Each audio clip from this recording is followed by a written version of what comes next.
Kinabukasan nyo ang laging iniisip ko, ang mapag-aral kayo hanggang sa kolehiyo. Magtinda man ako ng gulay, isda at sago, chicharon at balot ay gagawin ko. At kahit na marami sa ating umaalipusta, sabihin man nilang lahat ang gusto nila, dito sa puso ko'y pantay-pantay ang nadarama bilang mga anak, dahil ako ang inyong ina.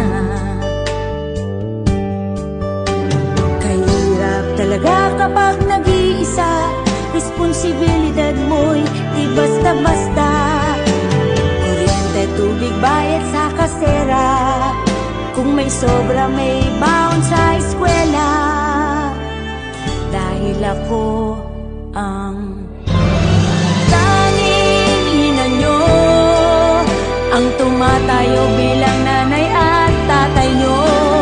Tanging ina nyo na nagpapatawa kapag nalulungkot kayo, nasasaktan pag di naibigay ang gusto nyo mga kailangan. Tanging ina nyo na handang magtanggol pag inaapi kayo. Ibibigay kahit buhay ko sa inyo. Ano man ang mangyari, nandirito ako hanggang huli. Tanging ina nyo, tanging ina nyo, tanging ina nyo, ako.